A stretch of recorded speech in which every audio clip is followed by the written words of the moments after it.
नमस्कार, आप देख रहे हैं न्यूज एट 10। मैं हूं आंचल गुलाटी गुंबर और आगे बढ़ने से पहले एक रुख सुर्खियों की तरफ। प्रधानमंत्री नरेंद्र मोदी ने माइक्रोसॉफ्ट के संस्थापक बिल गेट्स के साथ प्रौद्योगिकी, स्वास्थ्य, जलवायु परिवर्तन समेत अनेक मुद्दों पर की चर्चा। प्रधानमंत्री ने कहा, सभी के लिए प्रौद्योगिकी की उपलब्धता को भारत ने किया है सुनिश्चित।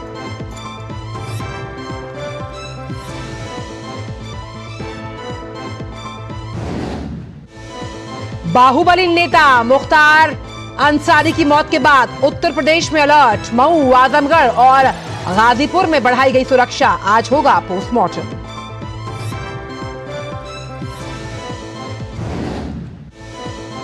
दिल्ली के उपराज्यपाल ने कंगना रणौत के खिलाफ कांग्रेस नेता सुप्रिया श्रीनेत की सोशल मीडिया पोस्ट पर दिल्ली पुलिस से मांगी जांच रिपोर्ट। बीजेपी नेता बांसुरी स्वराज ने की थी शिकायत। एआईडीएमके ने की तमिलनाडु के बीजेपी अध्यक्ष अन्नामलाई का नामांकन रद्द करने की मांग। गलत स्टैंप पेपर पर नामांकन भरने का आरोप। बीजेपी का दावा, अन्नामलाई ने भरे हैं 2 नामांकन पत्र। देर रात बीजेपी अध्यक्ष जेपी नड्डा की मौजूदगी में उम्मीदवारों को लेकर ओडिशा और पंजाब कोर ग्रुप की हुई बैठक। दोनों राज्यों में अकेले चुनाव लड़ रही है बीजेपी।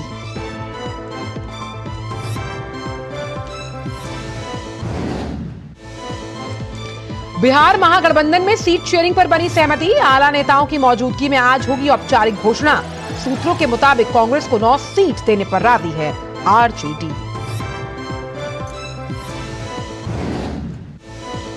आईपीएल के रोमांचक मुकाबले में राजस्थान रॉयल्स की लगातार दूसरी जीत। दिल्ली कैपिटल्स को 12 रन से दी शिकस्त। आज रॉयल चैलेंजर्स बेंगलुरु का सामना कोलकाता नाइट राइडर्स के साथ।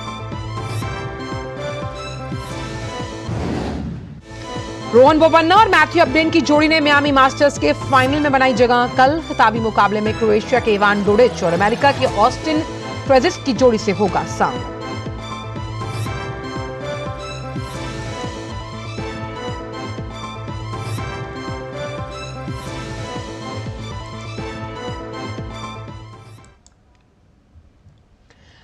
और आइए अब खबरों की शुरुआत करते हैं और जानते हैं, इस बड़ी खबर की तरफ चलते हैं आपको लेकर। प्रधानमंत्री नरेंद्र मोदी ने माइक्रोसॉफ्ट के संस्थापक बिल गेट्स के साथ अपने आवास पर अनेक मुद्दों पर बातचीत की है। प्रधानमंत्री मोदी के आवास पर हुई इस बातचीत में टेक्नोलॉजी, स्वास्थ्य, जलवायु परिवर्तन समेत अनेक मुद्दों पर चर्चा हुई। प्रधानमंत्री ने कहा, सभी के लिए प्रौद्योगिकी की उपलब्धता को भारत ने सुनिश्चित किया। प्रधानमंत्री ने कहा कि गांव तक डिजिटल सेवाएं वो पहुंचाना चाहते हैं। आज मेरे यहाँ गांवों तक मैं ये डिजिटल फैसिलिटी पहुंचाना चाहता हूँ। तो मुझे लगता है वो बहुत बड़ा टारगेट ग्रुप है। महिलाएं तुरंत नई चीजों को स्वीकार करती है, ये मेरा अनुभव है मेरे देश में। उनके अनुकूल कौन सी चीजें मैं टेक्नोलॉजी में ले जाऊंगा तो वो एकदम से एक्सेप्टेबिलिटी बनती है। मैंने एक कार्यक्रम लिया है, नमो ड्रोन दीदी। उसके पीछे मेरे 2 लक्ष्य हैं। एक तो मैं भारत के गांवों में 3 करोड़ महिलाओं को लखपति दीदी बनाना चाहता हूँ, और वो भी एक गरीब परिवार से। तो मैं एक साइकोलॉजिकल चेंज करना चाहता हूँ। ये छोटी छोटी चीजें नहीं, बड़ी चीजें करनी है। दूसरा, गांव में महिलाएं मतलब यही काम करेगी, भैंस को चराएगी, गाय को चराएगी, दूध दोहेगी, नहीं। मैं उसके हाथ में टेक्नोलॉजी देना चाहता हूँ। मैं साइकोलॉजिकल चेंज लाना चाहता हूँ। गांव के सब लोगों को लगना चाहिए कि ये हमारे गांव को बदल रही है। प्रधानमंत्री ने कहा कि बिना ट्रेनिंग के अगर टेक्नोलॉजी गलत हाथों में जाएगी तो उसका गलत इस्तेमाल भी हो सकता है। एआई ने जो चैलेंजेस खड़ी की हैं, वो मैंने देखा है कि इतनी अच्छी चीज अगर प्रॉपर्ली ट्रेन किया बिना किसी के हाथ में दे दी जाए तो वो मिसयूज होने की संभावना ज़्यादा है। अब मैंने एआई से जुड़े सारे ब्रेन से उनसे भी बात की। मैंने कहा, शुरू में हमने कोई भी एआई जनरेटेड चीज़ है तो उस पर आना चाहिए वाटरमार्क कि ये एआई जनरेटेड है, ताकि कोई मिसगाइड ना हो। और ये बुरी चीज़ नहीं है, सिंपली इट्स एआई जनरेटेड, तो मैं उसका वैल्यू समझ लूंगा। डीप फेक भारत जैसे डेमोक्रेटिक कंट्रीज में और इतनी विशाल कंट्री में कोई एक डीप फेक में कुछ भी चीज डाल दे, जैसे मेरे ही वॉइस में कुछ ऐसी गंदी चीज डाल दे, तो शुरू में तो लोग मान जाएंगे, तो बहुत बड़ी आग लग जाएगी। तो ये जरूरी है कि डीप फेक AI जनरेटेड और ये सोर्स है, ये आज शुरू के दिनों में, आगे चल करके क्या होगा जरूरत नहीं पड़ेगी शायद, लेकिन ये हमने कुछ डूज एंड डोंट्स उस पर सीरियसली सोचना पड़ेगा। और अब रुक करते हैं कुछ अन्य खबरों की तरफ। उत्तर प्रदेश के बांदा जेल में सजा काट रहे माफिया से बाहुबली नेता बने मुख्तार अंसारी का दिल का दौरा पड़ने से कल शाम उनकी मृत्यु हुई है। बांदा जिला जेल में बंद अंसारी को रानी दुर्गावती मेडिकल कॉलेज में भर्ती करवाया गया था। आज शव का पोस्टमार्टम किया जाएगा। मेडिकल बुलेटिन के अनुसार 63 साल के मुख्तार अंसारी को जेल के सुरक्षा कर्मियों ने मेडिकल कॉलेज के इमरजेंसी वार्ड में शाम 8:45 पर भर्ती करवाया था। उल्टी की शिकायत और बेहोशी की हालत में अंसारी को वहां लाया गया। बुलेटिन में कहा गया कि मरीज को 9 डॉक्टर्स की टीम ने तत्काल मेडिकल सहायता उपलब्ध करवाई, लेकिन कार्डियक अरेस्ट की वजह से मौत हुई। अंसारी को फिरौती के मामले में साल 2019 से पंजाब की रूपनगर जेल में रखा हुआ था। फिर 2021 में उत्तर प्रदेश की पुलिस बांधा लेकर आई मुख्तार अंसारी को। सबसे वो यहीं पर बंद था और मौत की पुष्टि होने के बाद पूरे उत्तर प्रदेश में धारा 144 लगा दी गई है और मुख्तार अंसारी के गृह जिले मऊ समेत कई इलाकों में पुलिस अलर्ट पर है। उसके घर के बाहर खड़ी भारी संख्या में पुलिस बल भी तैनात है। अलीगढ़, फिरोजाबाद, प्रयागराज, कासगंज समेत कई जिलों में पुलिस ने अर्धसैनिक बलों के साथ फ्लैग मार्च किया। मुख्यमंत्री आदित्यनाथ ने रात में एक उच्च स्तरीय बैठक भी बुलाई थी। किसी प्रकार की अफवाह ना फैले, इसके लिए सोशल मीडिया पर भी निगरानी रखी जा रही है।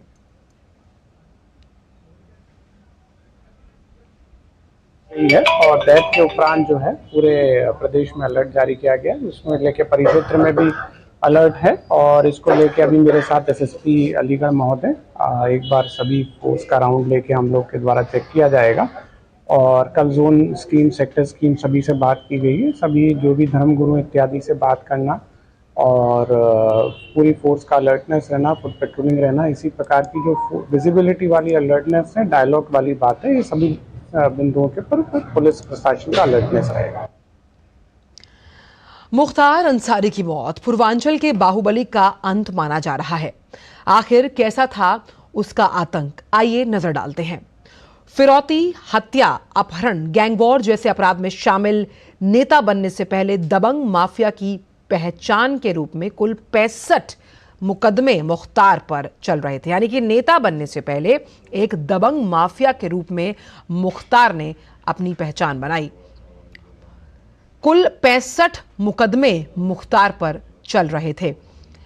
अपने इसी रसूख के चलते जो राजनीतिक संरक्षण उसे मिलता आया, 80 और 90 के दशक में चरम पर था गैंग वॉर। जब हम उत्तर प्रदेश की बात करते हैं, खासतौर पर पूर्वांचल की अगर बात की जाए, और 90 के दशक में जमीन कारोबार और ठेकों की वजह से मुख्तार अंसारी चर्चा में आया और 1995 में राजनीति की मुख्य धारा में उसने कदम रखा। ऐतिहासिक गैंग वॉर की अगर बात की जाए तो वो गाजीपुर से शुरू हुई। माफिया गुट के नेता ब्रजेश सिंह से गैंग वॉर 1999 के एक मामले में गैंगस्टर एक्ट के तहत 5 साल सश्रम कारावास की सजा और 2003 में एक जेलर को धमकाने के मामले में 7 साल की सजा के रूप में मुख्तार अंसारी का नाम सामने आया। तो 1995 में राजनीति के मुख्य धारा में मुख्तार अंसारी ने अपने कदम जमाने शुरू किए। 1999 की जब बात करते हैं तो गैंगस्टर एक्ट के तहत 5 साल की सश्रम कारावास भी मुख्तार को सुनाई गई। 2003 में एक अन्य मामले की अगर बात की जाए, जहां एक जेलर को धमकाने के मामले में 7 साल की सजा मुख्तार अंसारी को सुनाई गई। लंबी फहरिस्त है गुनाहों की मुख्तार के खिलाफ और बीजेपी विधायक कृष्णानंद राय से चुनाव में हार बर्दाश्त नहीं हुई। यह सबसे बड़ा मामला है जिसमें कृष्णानंद राय की गाड़ी पर AK-47 से करीब 500 गोलियां चलाई गईं।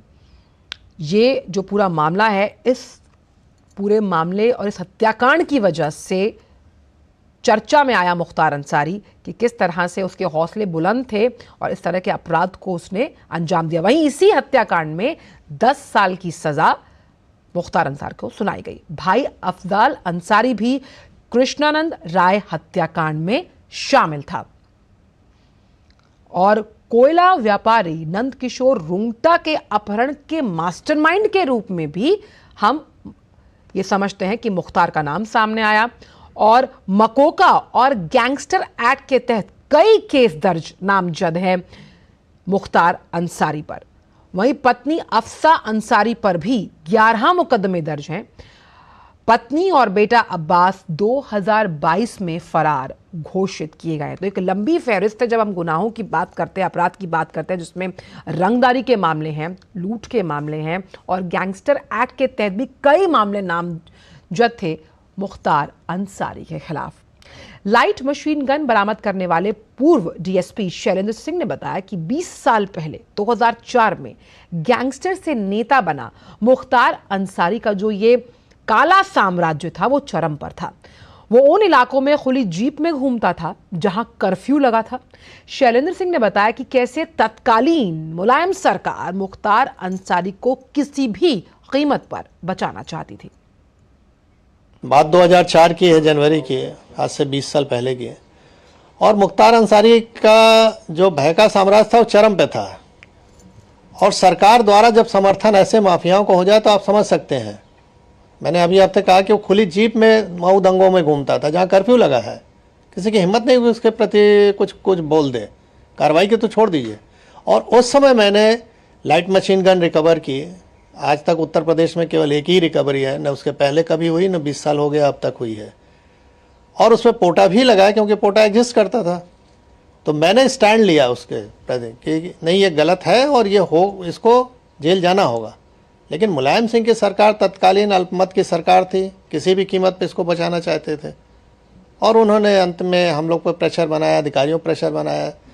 जब कुछ नहीं सुना तो आईजी जोन जो थे उनका ट्रांसफ़र, डीआईजी रेंज का ट्रांसफ़र, एसएसपी एसटीएफ हमारे थे उनका ट्रांसफ़र और अंत में ऐसा माहौल बनाया गया कि मुझे भी रिज़ाइन करना पड़ा 15 दिन बाद ही। लेकिन मैंने रेजिग्नेशन में लिखा और जनता के सामने इस चीज़ को रखा आप लोग के माध्यम से कि देखिए, जनता पॉलिटिकल सिस्टम में आप ही ने चुना है इस सरकार को और किस तरह की ये सरकारें चल रही हैं कि जो माफियाओं के निर्देश पे काम कर रही हैं। और इसी बड़ी खबर पर बात करने के लिए हमारे साथ हमारे सहयोगी लखनऊ से जुड़ गए हैं रामेंद्र सिंह। रामेंद्र, अगर हम मुख्तार अंसारी की क्राइम फाइल के पन्नों को पलटें तो काले अक्षरों में ऐसे कई केस हमें मिल जाएंगे जो उसके नामजद हैं और खास तौर पर 2 बड़े चर्चित मामले जिसमें हम कृष्णानंद राय की हत्याकांड की बात करें और मऊ के वो दंगे, वो तस्वीर कोई नहीं भूल सकता जब AK-47 को खुली हवा में लहराते हुए मुख्तार अंसारी ने ये बताया था कि अपराध चरम पर था उत्तर प्रदेश में। देखिए आंचल, एक गली का गुंडा जब सियासतदानों के शरण में पहुंच जाता है तो माफिया हो जाता है जी। तब वो AK-47 लेकर घूमता है। लेकिन जो आंसुओं की फसल बोई थी उसको उनका परिवार काट रहा है।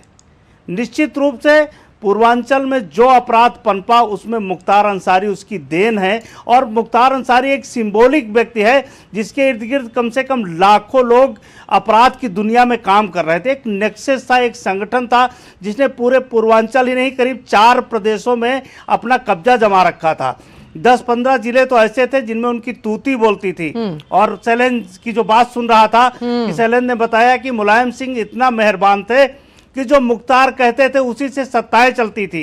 एक डीएसपी को रिजाइन करना पड़ा। आप हालात समझिए कि उस समय क्या रहे होंगे जब मऊ दंगे में मुख्तार अंसारी खुली जीप में घूमते थे और योगी आदित्यनाथ को वहां जाने की अनुमति नहीं मिलती थी। योगी आदित्यनाथ जिस काफिले से जा रहे थे उनको किसी विधायक ने सूचना दी कि अगर आपने अपनी गाड़ी नहीं बदली तो आज आपकी हत्या हो जाएगी। योगी आदित्यनाथ चलते हुए जो 40-45 गाड़ियों का काफिला था अपनी गाड़ी बदली और योगी आदित्यनाथ जिस गाड़ी पर थे उसमें बम से हमला हो गया। तो मऊ दंगे के दौर में क्या माहौल रहा होगा पूर्वांचल का, इसकी कल्पना आप कर सकती हैं आंचल।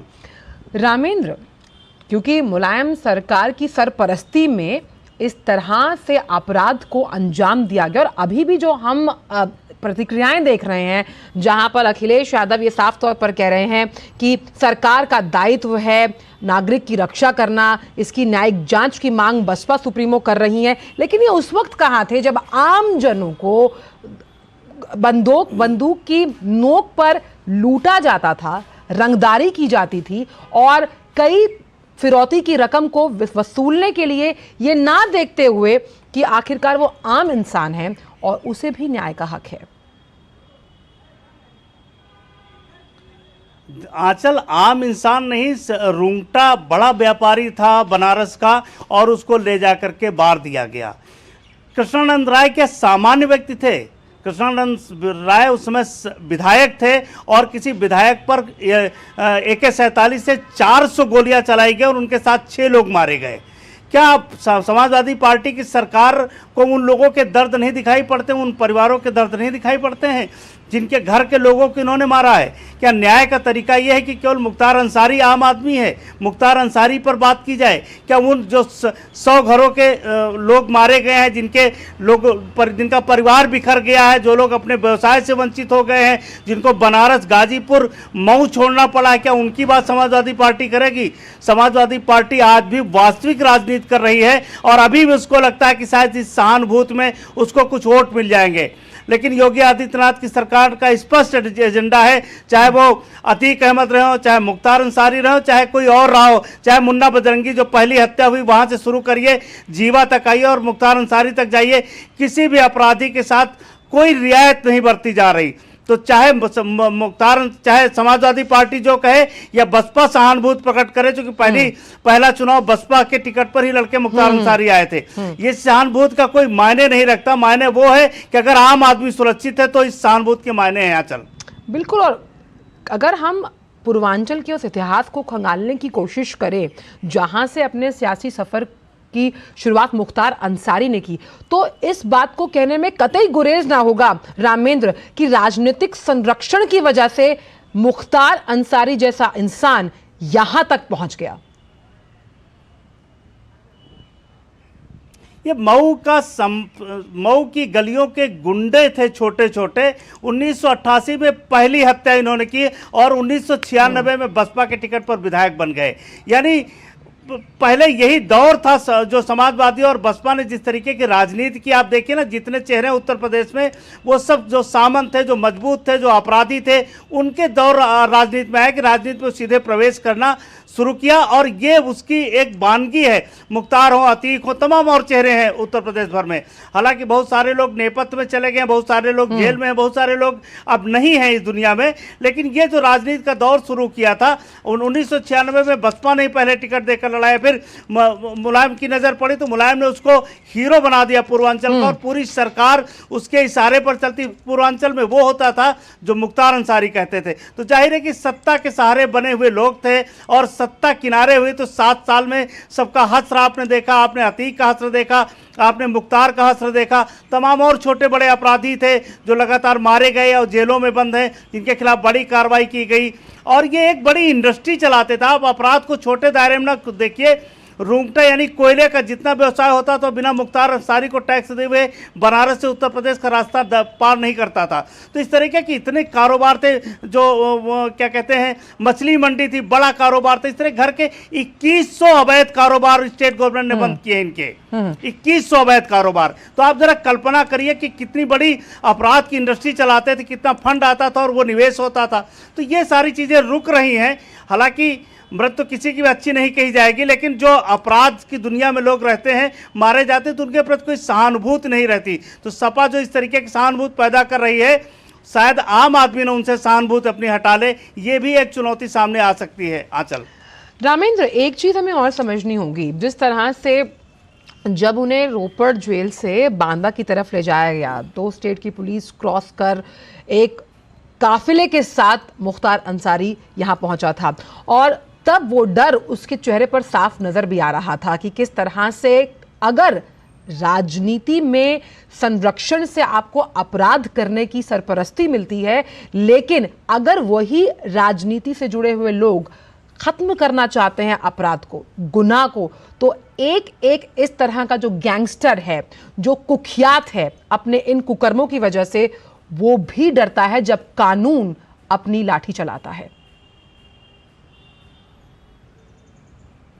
देखिए, जो रिपोर्ट्स हैं, मुख्तार अंसारी जब पहले मुन्ना बजरंगी की मेरठ जेल में हत्या हुई और उसके बाद जीवा की जब हत्या हुई कचहरी में, उसके बाद ये पूरी तरह टूट गया था। इसको लग गया था कि अपराध का दौर अब खत्म है, उसका नेक्सस टूट रहा है उसके लोगों पर। चूंकि मुन्ना बजरंगी ऐसा व्यक्ति था जो अगर मुख्तार ना रहते तो पूरे नेक्सस को चलाने की हैसियत रखता था और अंडरवर्ल्ड से उनके रिश्ते बताए जाते हैं। तो ये जो दो लोगों के ख़त्म होने के बाद मुख्तार को लगा कि अब हमारे लिए कोई रियायत सरकार के पास नहीं है, पुलिस प्रशासन के पास कोई रियायत नहीं है। इसीलिए जब रोपड़ जेल से आना हुआ तो कृष्णानंद राय की पत्नी लगातार प्रियंका गांधी को पत्र लिखती रही, तो आप तो बेटियों की बात करती हो, आप तो महिलाओं की बात करती हो, और आप हमारे जो पति का अपराधी है, जो हत्यारा है, वो रोपड़ जेल में है, सुख चैन से सो रहा है, और हम तलाश कर रहे हैं कि हमारे पति का जो हत्यारा हो हमारे साथ न्याय हो। तो लगातार पत्र लिखे लेकिन किसी ने नहीं सुना। देखिए, उत्तर प्रदेश की राजनीति का जो पहलू है ना, अभी तक जो पहलू था वो किसी तरह सिंबॉलिक राजनीति होती रही, कभी मुख्तार के साथ, कभी अतीक के साथ। तो इस तरीके से कांग्रेस ने भी वही पक्ष अपनाया, लेकिन अंततः मुख्तार को यूपी आना पड़ा और यूपी में बांदा जेल उनको दी गई, जहां उनकी जो पटकथा थी उसका अंत हो गया है। और शायद मुख्तार जैसे जो लोग बनना चाहते थे वो भी इससे सबक लेंगे कि आगे इस तरीके की दिशा में आगे नहीं बढ़ेंगे। उनके लिए एक बहुत बड़ा सबक है रामेंद्र। इसी पर आपसे चर्चा मैं जारी रखूंगी, लेकिन क्योंकि हम बता रहे हैं कि किस तरह से प्रतिक्रिया जो है वो सामने आ रही है मुख्तार अंसारी की मौत को लेकर, तो बात करते हैं कि जो बीएसपी है उसकी प्रतिक्रिया क्या है, उस पर फिर मैं इसके बाद आपसे सवाल लूंगी। तो 1996 में बीएसपी के टिकट पर जीतकर पहली बार विधानसभा पहुंचने वाले मुख्तार ने 2002, 2007, 2012 और फिर 2017 में भी मऊ से जीत हासिल की थी, और उसके बाद 2012 में समाजवादी पार्टी से भी चुनाव लड़ा। दोनों दलों ने अब उसकी मौत पर दुख जताया। बीएसपी प्रमुख मायावती ने सोशल मीडिया प्लेटफॉर्म एक्स पर लिखा कि मुख्तार अंसारी की जेल में हुई मौत को लेकर उनके परिवार द्वारा जो लगातार आशंकाएं हैं, गंभीर आरोप लगाए हैं, उनकी उच्च स्तरीय जांच जरूरी है ताकि उनकी मौत के सही तथ्य सामने आए। ऐसे उनके परिवार का दुखी होना स्वाभाविक है। कुदरत उन्हें इस दुख को सहन करने की शक्ति दे।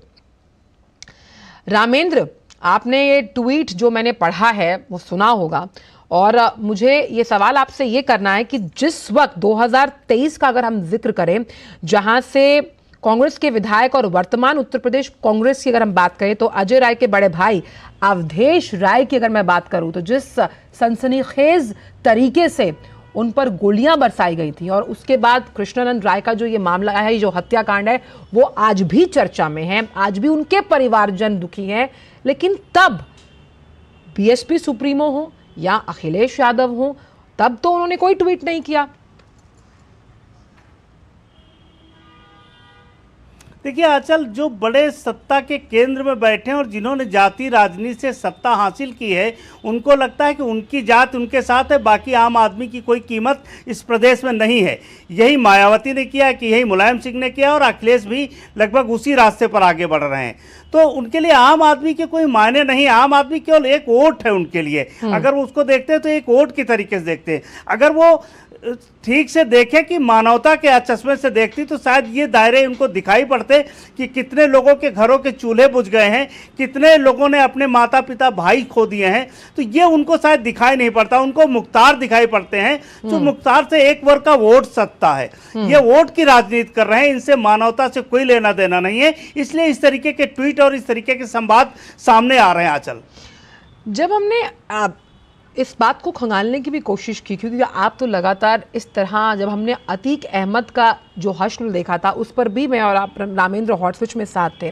अगर खानदानी रसूख की बात की जाए तो मुख्तार के दादा जो थे वो कहा जाता है कि वो स्वतंत्रता सेनानी थे, लेकिन मुख्तार ने अलग रास्ता चुना। वो अलग रास्ता जिसमें राजनीतिक साठगांठ के साथ वो अपराध की दुनिया का बेताज बादशाह बनना चाहता था, और उसी दंभ के लिहाज से हमने देखा कि पूर्वांचल जो किसी वक्त डर के साए में जीता था, अगर आज की बात की जाए जिस तरह से अब पुलिस और कानून व्यवस्था उत्तर प्रदेश में है, वो खुशी की, हंसी की और एक सुरक्षित हम कह सकते हैं माहौल के साथ वहां के लोग जी रहे हैं। देखिए आंचल, अगर बात करें पूर्वांचल की तो पूर्वांचल उस दौर से शायद बाहर आ चुका है। अगर पूर्वांचल की पहले बात की जाती थी तो गोरखपुर में हरिशंकर तिवारी थे, मऊ में गाजीपुर में मुख्तार अंसारी थे, इधर प्रयागराज में अतीक अहमद थे, और यहाँ अकबरपुर में भी कई चेहरे ऐसे थे जो काम कर रहे थे। यानी पूरा पूर्वांचल माफिया और अपराधी चलाते थे और पूरे ठेकों पर इनका कब्जा होता था। ये जिसको ठेका देना चाहते थे उसको मिलता था, जिसको नहीं देना चाहते तो नहीं मिलता था। रेलवे के ठेके और कोयले की खदानों को लेकर के इन आपस में बड़ा, ब्रजेश सिंह का भी जिक्र किया जाए कि ब्रजेश सिंह भी एक बड़ा आपराधिक चेहरा है, हालांकि वो सत्ता के साथ है। तो ब्रजेश सिंह और इनकी विरोध भी इसी कारण है कि चूंकि कोयले पर कौन आधिपत्य रखेगा इसकी चर्चा थी। लेकिन अब अगर उत्तर प्रदेश के नए नजरिए से देखें, 7 साल की योगी गवर्नमेंट की सरकार के साथ, जहां प्रधानमंत्री मोदी का पूरा संरक्षण प्राप्त है कानून व्यवस्था के मुद्दे पर, तो एक्सप्रेसवे बन रहे हैं, अच्छी सुंदर सड़कें जो रिमोट एरिया की वहां भी सुंदर सड़कें बन रही, नया टूरिज्म प्लेस विकसित हो रहा है। यानी वहां जाने वाला जो पर्यटक है वो भयाक्रांत नहीं है, वो हिस्से को घूमना चाहता है। और वहां अपराध का जो आपराधिक जो पूरा संगठन बनाया था, देखिए मुख्तार अंसारी का मरना एक मायने में आप देखिए कि एक व्यक्ति मर गया, एक व्यक्ति नहीं मरा है, एक बड़ा अपराध का जो नेक्सस था पूरा टूट गया। इसके नीचे जो चेन थी वो टूटी है। 155 लोगों पर एफआईआर की गई है 7 सालों में योगी सरकार आने के बाद। तमाम लोगों के इनकाउंटर हुए हैं, तमाम लोग जेलों के अंदर गए हैं। 500 करोड़ से अधिक मुख्तार की केवल संपत्ति को जब्त किया गया है। तो 2100 से ज्यादा अवैध जो काम थे उनको बंद किया गया है। तो इस तरीके से तमाम नेक्सस तोड़ा गया है। अब पूर्वांचल में लोग निवेश करना चाहते हैं, पूर्वांचल में दिल्ली और मुंबई की इंडस्ट्री लगाना चाहते हैं लोग। तो ये दौर बदला है। अब उनको भरोसा है कि उत्तर प्रदेश जिस राह पर चला है वो आगे बढ़ेगा और मुख्तार की राह पर पीछे वापस कभी नहीं आएगा, ये संभावना है। बिल्कुल, हम इस चर्चा को जारी रखेंगे और आपसे जानेंगे कि जो कृष्णानंद राय के पुत्र हैं उनकी क्या प्रतिक्रिया है मुख्तार अंसारी की मौत को लेकर। वक्त एक छोटे से ब्रेक का है। हम दर्शकों से अनुरोध करते हैं कि जुड़े रहें इस खास बुलेटिन के साथ। साल, बरस और सदी नहीं, एक युग गुजर जाएगा, उम्र न पूछो वंडर की, जब फर्क नजर आएगा। वंडर सीमेंट, फर्क नजर आएगा। कोविड ने हम लोगों को work from home and flexibility दोनों सिखा दी। Handling my job responsibilities and अपना घर। एनपीएस भी इसी तरह फ्लेक्सिबल है। इन्वेस्टमेंट ऐप के थ्रू अपना अकाउंट इजीली ओपन किया और अब उसी ऐप के थ्रू अपना अकाउंट फुल्ली ऑपरेट कर रहा हूं। कोई रिस्ट्रिक्शन नहीं है, किसी भी समय लॉग इन कर सकता हूं और अपने इन्वेस्टमेंट की अमाउंट चेंज भी कर सकता हूं। जितना पॉसिबल होता है उतना अपने इनकम से बचाता हूं और अपने एनपीएस अकाउंट में इन्वेस्ट करता हूं। अपने बेहतर कल को सुनिश्चित करने के लिए एनपीएस जरूरी है। साल, बरस और सदी नहीं, एक युग गुजर जाएगा, उम्र न पूछो वंडर की, जब फर्क नजर आएगा। वंडर सीमेंट, फर्क नजर आएगा। यारो, शादी तो मैं प्रीति से ही करूंगा। कॉलेज टॉप करके अच्छी सी नौकरी लूंगा, झट से प्रीति को प्रपोज कर दूंगा और फैमिली हॉलिडे स्पेन में। वाह यार, मैं तेरी प्लानिंग का बड़ा फैन। तू आज ही एसबीआई में अपना सेविंग्स अकाउंट ओपन कर ले और अपने स्पेन हॉलिडे की सेविंग शुरू कर। एसबीआई सेविंग्स अकाउंट के साथ पाइए सेफ, सिक्योर, कन्वीनियंट बैंकिंग और ग्रेट कस्टमर सर्विस। एसबीआई, देश का फैन। साल, बरस और सदी नहीं, एक युग गुजर जाएगा, उम्र न पूछो वंडर की, जब फर्क नजर आएगा। वंडर सीमेंट, फर्क नजर आएगा।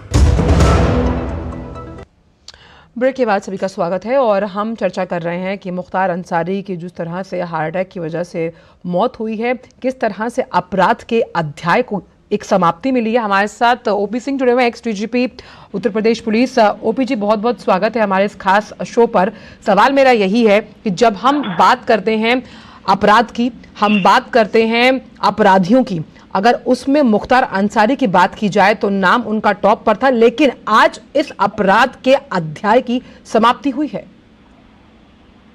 बिल्कुल सही कहा आपने, आज उस अपराध के अध्याय की समाप्ति है, क्योंकि मुख्तार अंसारी पिछले कई वर्षों से वो एक इंटर गैंग की तरह और खासकर हिस्ट्री शीटर था वो, और उसके अलावा वो एक माफिया डॉन है। उसकी ख्याति जो है माफिया डॉन की तरह थी।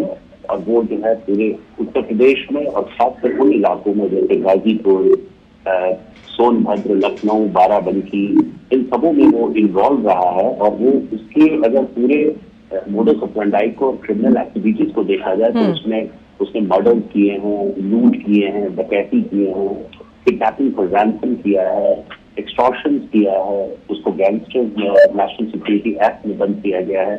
उसके खिलाफ लगभग 5-6 दर्जन मुकदमे, 60-65 मुकदमे उसके खिलाफ थे।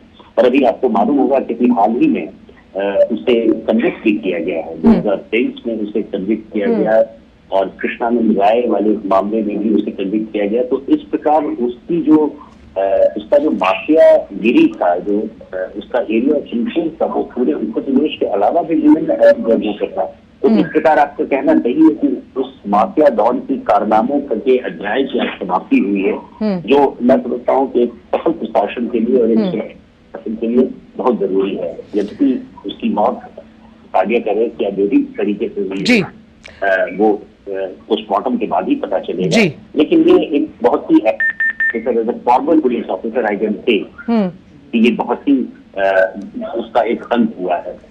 सिंह साहब, अपने गुर्गों के साथ वो जिप्सी में AK-47 लहराती हुई तस्वीर जो मऊ के दंगों के दौरान कई पत्रिकाओं में छपी, जिसमें साफ तौर पर यह देखा गया कि अपराध को किस तरह से चूमते हुए मुख्तार अंसारी ने कई कृत्यों को अंजाम दिया। आप खुद क्योंकि पुलिस प्रशासन में रहे हैं, बहुत बड़ी चुनौती रही होगी इस तरह के अपराधी से निपटने के लिए, क्योंकि उसे राजनीतिक संरक्षण प्राप्त था। बिल्कुल सही कहा आपने।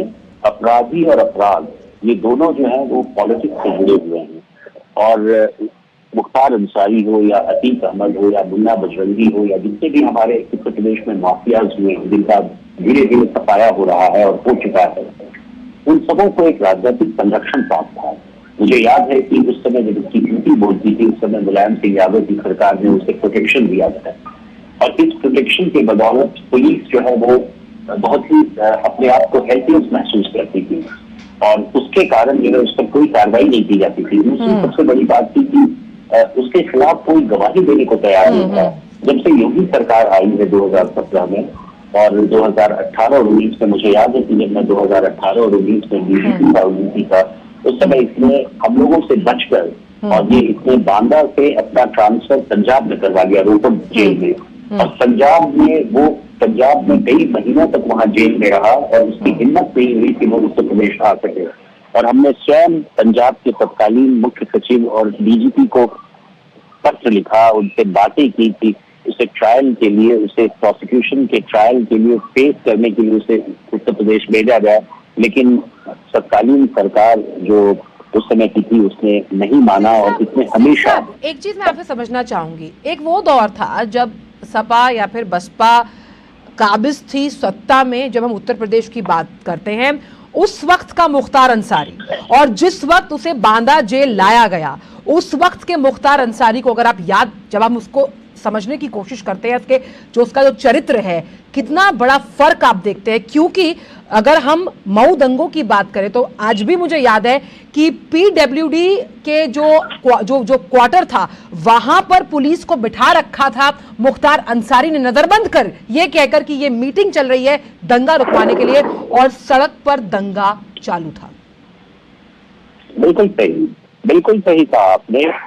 ऐसे माफियाओं का इन्फ्लुएंस इतना था और उसको पॉलिटिकल प्रोटेक्शन इतना मिला हुआ था। आप सोचिए अतीक अहमद के बारे में, मैं वहाँ SP सिटी था इलाहाबाद में उस समय के 88-90 में, जब मेरे सामने इसने चुनाव लड़ा था और MLA, और उसके बाद इसके इन्फ्लुएंस को हमने देखा और उसका पूरा टोटल प्रोटेक्शन था। मुलायम सिंह की सरकार ने उसको पूरा प्रोटेक्ट कर रखा था और मुख्तार अंसारी को भी इनको प्रोटेक्शन था बहुजन समाज पार्टी से और समाजवादी पार्टी से। तो ये बात तो सही है कि पुलिस का हस्तक्षेप उसमें नहीं हो पाता था। यदि पुलिस के पास इच्छा शक्ति होती भी थी तो राजनीतिक इच्छा शक्ति के कारण उसे विवश होना पड़ता था। लेकिन यही सबसे बड़ा अंतर आया 2017 में। 2017-18 में 19 में जब ये योगी सरकार आई तो योगी सरकार ने अपनी राजनीतिक इच्छा दिखाई और उसने कहा कि हमें पूरा जीरो टॉलरेंस रखना है अपराध और अपराधियों के विरुद्ध। और यही कारण है कि जितने बड़े बड़े माफिया थे, मुन्ना बजरंगी, जेल में मारा गया, लेकिन जेल में वो गैंग वॉर के कारण मारा गया। उसके प्रकार अतीक अहमद को किसी ने मार दिया। तो कहने का मतलब है कि इन अपराधियों का हर्ष वही होता है जब अगर राजनीतिक इच्छा बहुत अच्छी हो जाती है और कुशल प्रशासन और बहुत स्ट्रॉन्ग रोबस्ट डिसाइसिव प्रशासन जब रहता है तो इन माफियाओं का अंत होता है। और मुझे तो एज ए फॉर्मर डीजीपी मुझे खुशी है कि उसकी मौत हुई है, क्योंकि उसने बहुत बड़ा आतंक फैला रखा था। उसने कई लोगों को टॉर्चर किया है, कई फैमिलीज को टॉर्चर किया है, एक्सटॉर्शन के माध्यम से, मर्डर के माध्यम से। सिंह साहब, उनके कुंबे पर भी कई मुकदमे हैं। बात की जाए पत्नी अफसा बाई, जो उनका भाई है सिबगत गुल्ला, साथ ही साथ अगर बात की जाए उनका बेटा जो है तो वो भी फरार है। जिस तरह से कई और अपराधियों ने अपने जो कर्म है उनकी सजा भुगती है, इस जो अब जिस तरह से हमने देखा कि उत्तर प्रदेश में कानून व्यवस्था सुदृढ़ है, तो उस लिहाज से एक सबक उन सब पर भी जो कहीं ना कहीं मुख्तार अंसारी के उस रसूख को फॉलो कर इस राह पर चलना चाहते हैं। बिल्कुल, मैं तो अपील करूंगा उनके फैमिली मेंबर्स को और कहूंगा कि वो कानून के सामने सरेंडर करें, आत्मसमर्पण करें और कानून का पालन करते हुए अपनी सजा को भुगतें। क्योंकि उन्हें अगर इस प्रकार वो भागे रहते हैं और अभियोग से बचने की कोशिश करते हैं, पुलिस से बचने की कोशिश करते हैं, तो उनका भी अंत होगा, उनका भी सफाया होगा। और जिस तरह बड़े बड़े गुर्गे खत्म हो रहे हैं, बड़े बड़े माफिया डॉन मारे जा रहे हैं और मर रहे हैं, उससे साफ जाहिर है कि उनके फैमिली मेंबर्स का भी कोई अस्तित्व नहीं बचा है। चाहे अतीक अहमद की फैमिली हो या मुख्तार अंसारी की फैमिली हो, चाहे वो कितने भी आरोप लगा ले। आज उनका बेटा, मुख्तार अंसारी का बेटा आरोप लगा रहा है कि उसे स्लो पॉइजन के माध्यम से मारा गया है। But nonsense he is talking. Slow poison, जब भी उसकी बीमारी होती थी, जेल प्रिजन मैनुअल के हिसाब से उसके डॉक्टर्स उसको देखते थे, उसे इमीडिएटली हॉस्पिटल पहुंचाया गया। पंजाब में भी उसके पंजाब रहते, जब मैंने पत्र लिखा पंजाब गवर्नमेंट को कि उसे यहाँ भेजा जाए, तो हमेशा वो मेडिकल सर्टिफिकेट देता था पीएमओ के माध्यम से कि उसकी तबीयत अच्छी नहीं है और उसे उत्तर प्रदेश नहीं ला। तो दैट मीन्स की has been ill, that means की उसका स्वास्थ्य पहले से ही बहुत खराब था। और ऐसी स्थिति में उसका इस प्रकार का कार्डियक अरेस्ट या जो भी अरेस्ट हुआ हो जिसमें मर जाना, एक बहुत ही स्वाभाविक नेचुरल प्रक्रिया है। इसमें किसी का आरोप जो है वो सर्वथा निर्मूल है, सर्वथा तर्कहीन है, आधारहीन है। वो सब कहना जो गलत बहुत बड़ी बात बात की है सिंह साहब की, जिस तरह से ये जो पहला रिएक्शन मुख्तार के बेटे का है कि उन्हें कहीं ना कहीं स्लो पॉइजन दिया गया, ये बिल्कुल आधारहीन बात है। लेकिन जो प्रतिक्रियाएं सामने आ रही हैं वो प्रतिक्रियाएं भी कहीं ना कहीं बहुत नेगेटिव है कि भाई इसकी न्यायिक जांच की जानी चाहिए। सपा का ये कहना है कि उनकी सुरक्षा जो है वो सरकार का दायित्व है। लेकिन ये सब तब कहाँ थे जब आम जनता या फिर हम कहें जो बड़े बड़े विधायक थे उन्हें गोलियों से भून दिया करता था मुख्तार अंसारी। देखिए, मैं भी चाहूंगा कि इसकी जांच हो, न्यायिक जांच तो नहीं हो लेकिन इसकी जांच हो, एडमिनिस्ट्रेटिव इंक्वायरी हो, ताकि दूध का दूध पानी का पानी हो जाए। लेकिन मुझे पूरा विश्वास है कि उसकी मौत एक सामान्य प्रक्रिया के, उसके कार्डियक अरेस्ट और जो भी अरेस्ट हुआ हो, जो भी कारण रहा हो, उसके अंतर्गत हुआ है, न कि स्लो पॉइजन के अंतर्गत। ये कोई इस तरह का ब्रूटल फोर्स उत्तर प्रदेश की पुलिस नहीं है और इस उत्तर प्रदेश पुलिस या उत्तर प्रदेश की जेल मैनुअल इस प्रकार की इजाजत नहीं देती है। तो मैं चाहूंगा कि राज्य सरकार एक जांच गठित करे और उस जांच में भी इस बात का वो नेचुरल जस्टिस को देखते हुए, लेकिन मैं ये बात स्पष्ट कहूंगा कि इस तरह के माफियाओं को जिन्होंने 20-25 वर्षों से इस तरह का आतंक फैला रखा, उनका अंत होना बहुत स्वाभाविक है और बहुत जरूरी भी था। आज पूरे उत्तर प्रदेश में एक सुरक्षा का माहौल है। लड़कियां रात में घूमती हैं, स्वच्छंद तरीके से जाती हैं, कोई गुंडाई नहीं होती है, कोई एक्सटॉर्शन नहीं होता है, कोई किडनैपिंग नहीं होता है। ऐसी स्थिति में जरूरी है कि इन माफियाओं का आतंक खत्म हो और उनके परिवार वालों को आत्मसमर्पण करना चाहिए ताकि कानून अपना पक्ष ले ले। बहुत बहुत शुक्रिया ओपी सिंह साहब, पूर्व डीजीपी यूपी पुलिस, आपका इस खास चर्चा में जुड़ने के लिए। और उन्होंने साफ तौर पर कहा कि अपराध का जो अंत है वो इसी तरह होता है और अगर इस कुंबे से जुड़े हुए जो लोग हैं उन्हें भी आत्मसमर्पण करना चाहिए। फिलहाल इस खास पेशकश में वक्त एक छोटी सी ब्रेक का है। साल, बरस और सदी नहीं, एक युग गुजर जाएगा। उम्र न पूछो वंडर की, जब फर्क नजर आएगा। वंडर सीमेंट, फर्क नजर आएगा। मौसम को अपने पैशन के बीच जो नहीं आने देते, मैं उनका फैन हूं। मेरी तरह SBI भी आपका फैन है, इसलिए SBI आपके लिए थोड़ी एक्स्ट्रा मेहनत करता है। तो excellent customer service, assistance to MSMEs और टेक्नोलॉजी ड्रिवन बैंकिंग सॉल्यूशंस। घर छोड़ दूं, SBI बदल रहा है क्योंकि हम एक बदलते देश के फैन हैं। SBI, देश का फैन। तुम्हें पता है इन्वेस्टर्स के लिए एक इन्वेस्टर प्रोटेक्शन फंड होता है IPF, लेकिन अगर तुम्हारा ट्रेड एक्सचेंज पर एग्जीक्यूट नहीं हुआ या फिर कोई गारंटीड रिटर्न्स वाली स्कीम है तो ये IPF आपकी मदद नहीं कर सकता है। और अगर आपका ब्रोकर ही डिफॉल्टर बन जाए तो फिर IPF आपको कॉम्पेंसेशन दिला सकता है। कहां से सीखा? NSE की साइट पर। सोच कर, समझ कर, इन्वेस्ट कर। साल, बरस और सदी नहीं, एक युग गुजर जाएगा। उम्र न पूछो वंडर की, जब फर्क नजर आएगा। वंडर सीमेंट, फर्क नजर आएगा। ब्रेक के बाद सभी का स्वागत है। समाजवादी पार्टी ने मुख्तार अंसारी की मौत पर कुछ सवाल खड़े किए। उसने कहा कि सुप्रीम कोर्ट के न्यायाधीश की निगरानी में इसकी जांच होनी चाहिए।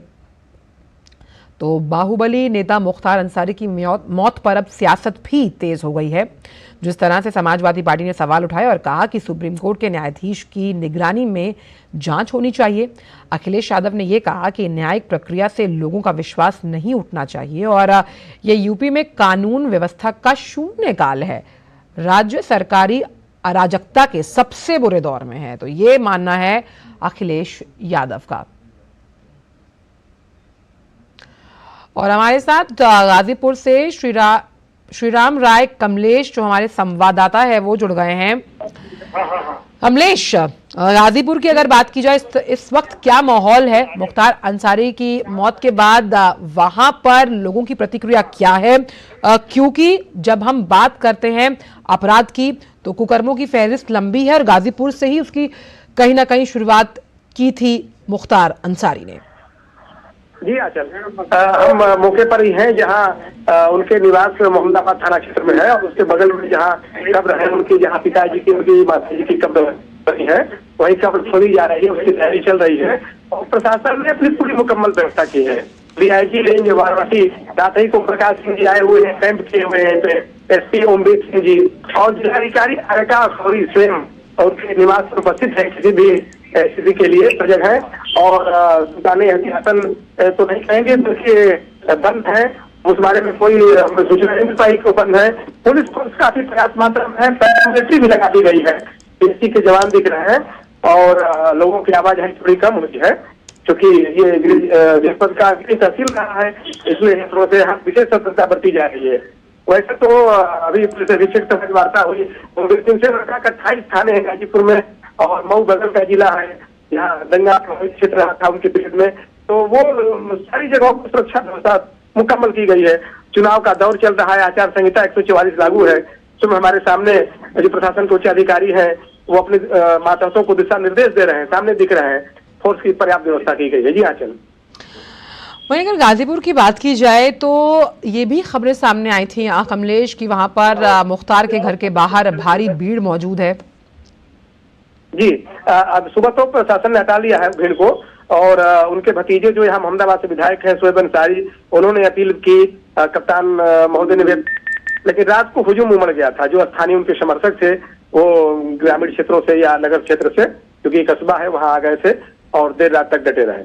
कब तक मुख्तार के जो शव है उसको यहाँ पर लाया जाएगा, ऐसी कोई जानकारी? अभी इसकी तो आधिकारिक सूचना नहीं हो पाई है, लेकिन पोस्टमार्टम का क्रम जो जारी है, वहां से जो हमारे बादा संवाददाता है उनसे बात हुई थी, तो समय लगेगा, शाम तक आने की संभावना है, क्योंकि पोस्टमार्टम के बाद काफी दूरी भी है बादा से ये आने में और एहतियातन काफी सजगता से लाया जाएगा। तो तैयारियां चल रही हैं, शाम हो जाना चाहिए। और अगर बात की जाए मुख्तार अंसारी के परिवारजनों की, अगर उनसे बात हुई है, उनका क्या कहना है? वो वहाँ तो यहाँ दो लोग सामने आए हैं, उनके एक भाई जो विधायक रहे शकुतुल्ला अंसारी और उनके भतीजे जो वर्तमान विधायक हैं, वो लोग कुछ बोलने से नहीं, उन्होंने कहा कि हम अब क्या हम बस जनता से अपील करते हैं कि आप लोग धैर्य बनाएं, शांति बनाएं। जी, बहुत बहुत शुक्रिया कमलेश इन तमाम जानकारी को गाजीपुर से हमसे साझा करने के लिए। लेकिन लखनऊ से लगातार हमारे सहयोगी रामेंद्र जुड़े हुए हैं। रामेंद्र, जिस तरह से अभी हमने जो एक्स डीजीपी हैं उत्तर प्रदेश ओपी सिंह को सुना, उनका ये साफ तौर पर कहना था कि लगातार जो मुख्तार का जो बेटा है, जिसका ये कहना है कि मुख्तार को स्लो पॉइजन दिया गया, ये एक आधारहीन बात है, क्योंकि उसके स्वास्थ्य की लगातार चरणबद्ध तरीके से जांच की जा रही थी। ये बहुत आसान होता है, उनका कहना था कि सीधा दोष मर देना किसी के मत्थे। और साथ ही साथ अगर बात की जाए अभी पोस्टमार्टम की क्या स्थिति है, इसको लेकर क्या जानकारी है रामेंद्र आपके पास?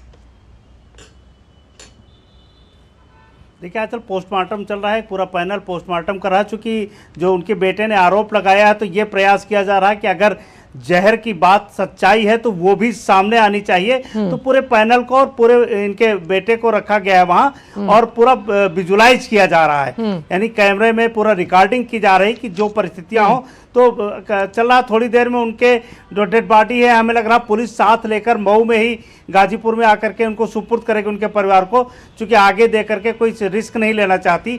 तो वो भी पुलिस साथ साथ लेकर आएगा और उनको कब्रिस्तान के आसपास ही कहीं उनको दिया जाएगा कि वो उनको दफना सके, जो अभी तक के हालात हैं।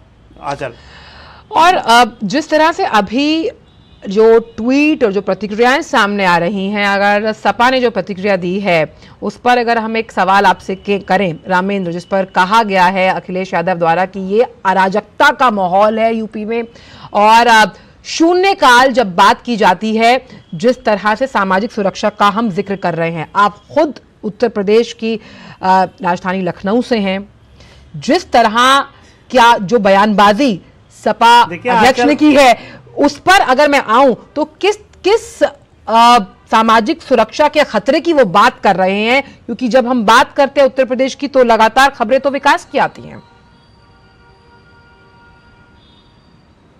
देखिए आंचल, उनको शायद अपने पिता का वो दौर याद नहीं जब मुख्तार खुली जीप में मऊ में घूम रहा था और एक वर्ग विशेष को प्रोत्साहित कर रहा था दंगे के लिए। उसके बाद जो रॉबिन हुड की छप बनी वह उस वोट में परिवर्तित हुई। तो शायद वो नहीं उनको याद है, शायद उनको पश्चिम के दंगे नहीं याद होंगे कि जब कानून व्यवस्था टूट रही थी। जरा अखिलेश से ये भी पूछा जाना चाहिए कि उनके पिता और उनके जब मुख्यमंत्री थे तो उत्तर प्रदेश में कितने दंगे हुए थे। ये कानून व्यवस्था सुन इसलिए लग रही है कि उनके लोग अपराध नहीं कारित कर पा रहे हैं, उनके लोग भ्रष्टाचार नहीं कर पा रहे हैं, भ्रष्टाचारी और अपराधी जेल जा रहे हैं, इसलिए उनको शून्य लग रहा होगा।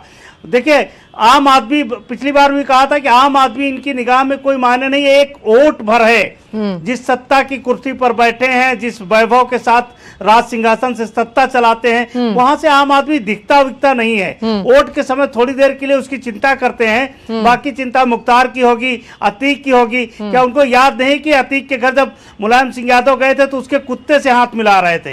ये भी तस्वीरें देखी होंगी अखिलेश यादव ने। क्या वो उनको अच्छा लग रहा था? जाहिर है कि ये सब एक वर्ग विशेष के वोट पाने के लिए अभी भी वही राजनीति कर रहे हैं। ऐसे कई सवाल हैं। देश का दौर बदल गया है, देश का मिजाज बदल गया है, उनका मिजाज शायद अभी भी वही है। और ये ऐसे कई सवाल हैं रामेंद्र जो आपने उठाए हैं, जिनके जवाब उनसे भी मांगे जा सकते हैं। आपसे इस चर्चा को लगातार जारी रखेंगे, लेकिन वक्त एक छोटे से ब्रेक का है न्यूज़ एट 10 में। साल बरस और सदी नहीं, एक युग गुजर जाएगा। उम्र न पूछो वंडर की, जब फर्क नजर आएगा। वंडर सीमेंट, फर्क नजर आएगा। टेक स्टार्टअप सॉलिड था, प्लान था कड़क, करना था समथिंग ग्रेट, पर शुरू से प्रॉब्लम्स ले घेरा यूं कि बिजनेस हुआ अपना लंबेट। बिजनेस गुरु की जरूरत थी खास, सीधे गए SBI स्टार्टअप ब्रांच पे तो खुल गया success. Startup advisory and support SBI startup branch पे। साल बरस और सदी नहीं, एक युग गुजर जाएगा। उम्र न पूछो वंडर की, जब फर्क नजर आएगा। वंडर सीमेंट, फर्क नजर आएगा। ब्रेक के बाद सभी का स्वागत। और रामेंद्र हमारे सहयोगी लगातार इस बड़ी खबर पर बने हुए हैं कि मुख्तार अंसारी की जो है वो मृत्यु हो गई है। और रामेंद्र हमारे साथ बने हुए हैं। रामेंद्र, चलिए, रामेंद्र से हम आगे भी चर्चा करते रहेंगे, लेकिन फिलहाल अब इस खबर के बाद बात करते हैं 24 की चुनौती से जुड़ी हुई।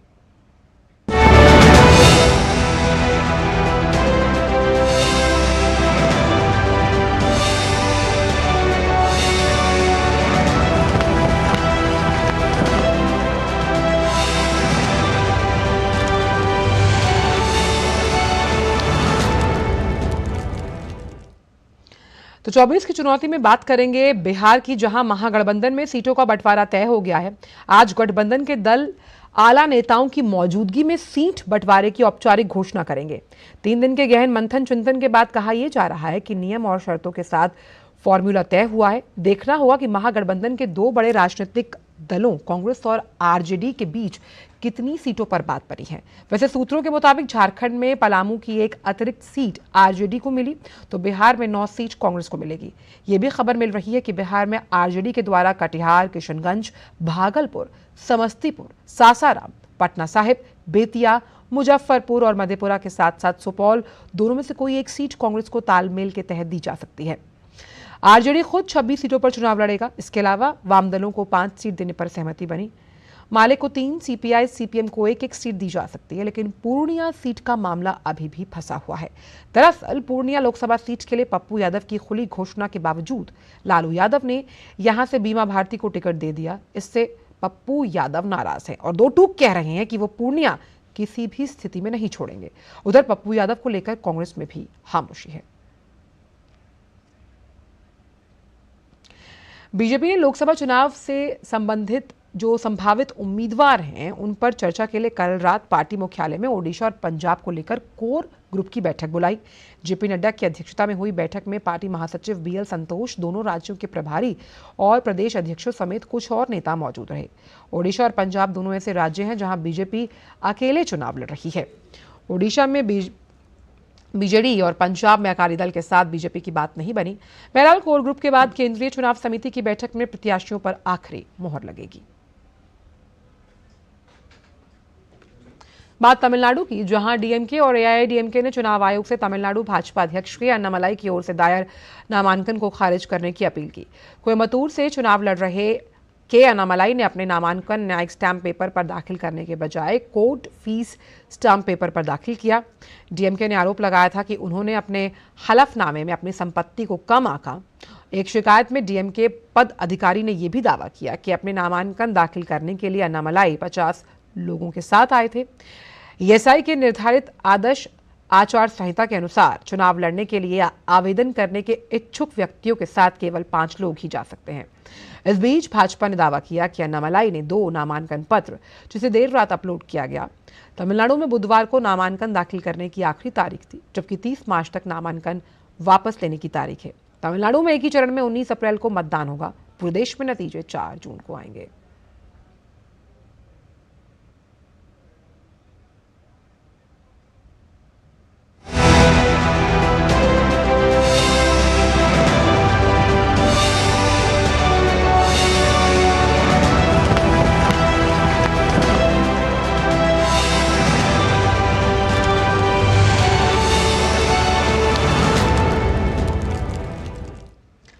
तो ये थी 24 की चुनौती से जुड़ी तमाम खबरें, लेकिन वक्त एक छोटे से ब्रेक का।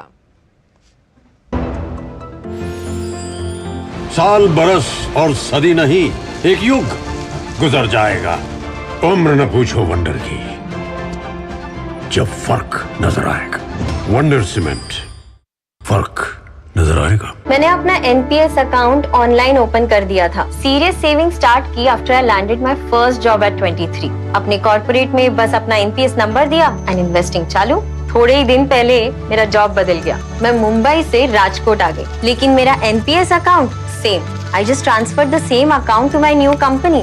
एनपीएस किसी भी जगह से ऑपरेट हो सकता है। जहाँ मैं, वहाँ मेरा एनपीएस अकाउंट। अपने बेहतर कल को सुनिश्चित करने के लिए एनपीएस जरूरी है। साल, बरस और सदी नहीं, एक युग गुजर जाएगा। उम्र न पूछो वंडर की, जब फर्क नजर आएगा।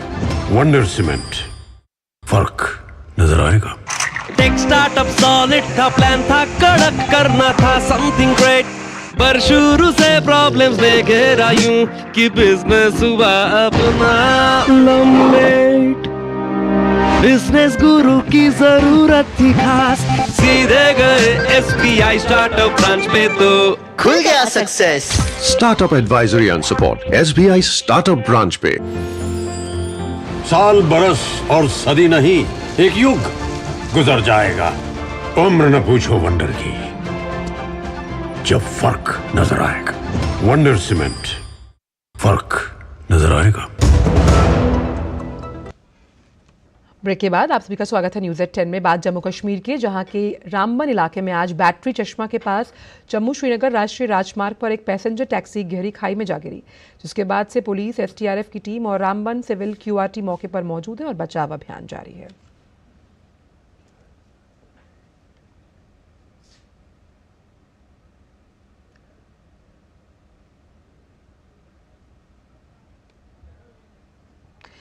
फिलहाल न्यूज़ एट 10 में इतना ही। आगे आप देख सकते हैं समाचार मेरे सहयोगी गौरव के साथ। दीजिए इजाजत, नमस्कार।